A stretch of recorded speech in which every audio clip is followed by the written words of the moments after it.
Sinalubong ng matinding traffic at problema sa parking ang mga mamimiling dumaksa sa Green Hills Shopping Center na kilala rin sa mga murang paninda. Nandun live sa Green Hills Shopping Center sa lungsod ng San Juan si Susan Enriquez. Susan? May kung ramdam ang holiday rush dyan sa Divisoria at maging dyan sa Baclaran, ramdam na rin yan dito sa Green Hills Shopping Center. Bukod sa matinding pagsisikip ng traffic na patungo sa mga shopping center, problema pa rin ang parking pagdating sa mga shopping area. Dagdag pa ito sa stress ng mga tao habang papalapit ang Pasko. Kayong parking, hindi kami makapark. Umalis na lang kami. Balik na lang kami. Dito sa Green Hills Shopping Center, naguhumiyaw ang discounted price ng mga paninda mula sa laruan, damit at kung ano-ano pa. Ang accessories bagsak presyo kaya 100 pesos na lang bawat piraso. Ang sapatos na flats mula Marikina, 250 pesos na lang mula sa dating presyong 300 pesos. May laruan na mabibili na 2 piraso sa halagang 100 pesos na dating 75 pesos bawat piraso. Mayroon pang mabibili mga pambata na 3 piraso ang 100 piso. 100 pesos na lang din ang wallet at damit na dating 250 at may mga damit pambata na 50 pesos bawat piraso. Sabi ng mga nagtitinda dahil 4 na araw na lang Pasko na, dapat mabenta na ang kanilang mga paninda. Bagay na ikinatutuwa naman ng mga mamimili. Kasi po magpapasko na, malapit na po yung Pasko, 3 days before Pasko na po. Oh, so ano dapat? Magbabagsak po. Sir na po. Nag-sale na po kami. Para po marami mamimili sa Christmas po kasi bagsak presyo na po para marami silang... So inahabol niyo yung bago magpasko? Opo ma'am, para marami ring mabenta. Balit, buy one, take one.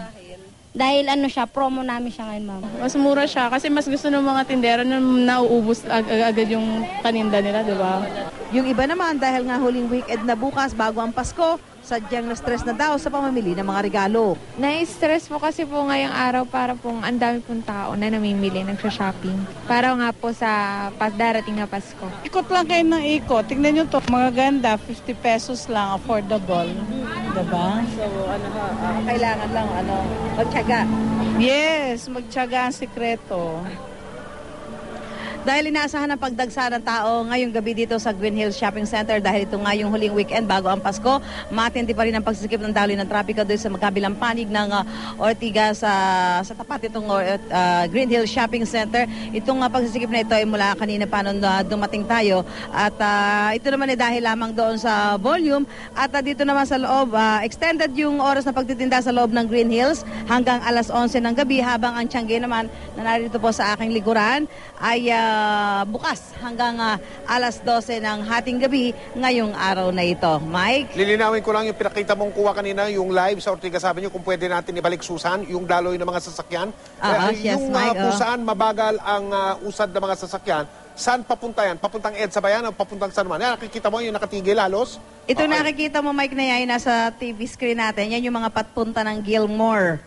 Yan, yung papunta yan papuntang Gilmore. New Manila, oo. Yung So, kabila yung medyo maluwag-luwag yata o ganun din? Yung papuntang direksyon naman ng EDSA, Susan? Medyo nagluluwag-luwag naman kasi baka nakastop yung traffic lights kaya medyo maluwag-luwag pa. Pero doon sa bago mag-traffic lights, medyo masikip talaga doon yung, ando doon yung pinaka-volume ng mga sasakyan, Mike, sa mga oras na ito.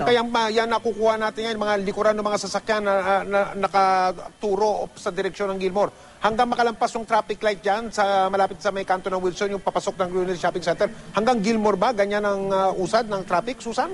Yes, Mike. Oo, gano'n ang pagsisikip talagang ganyan. Yung kumbaga ay talagang moderate to slow yung daloy ng traffic. Hanggang yan dyan sa may Gilmore na dahil dyan naman marami pa rin mga establishment na talagang mga nagiging dahilan ng pagsisikip ng daloy ng traffic. At sa puntong ito, meron pa rin mga dumadating na mga mamimili dyan sa Green Hills Shopping Center, Susan? Marami, Mike, kasi unang-una, Friday ngayon, bukas dahil long weekend. At kasi sa mga dinadayo dito, yung kanilang COD, yung kanilang kaya bukod doon sa mga namimili, bukod sa namimili na sila, kasama pa nila yung mga bata para makapanood ditong Christmas display dito sa Green Hills Shopping Center. Mike? Maraming salamat, Susan Enriquez.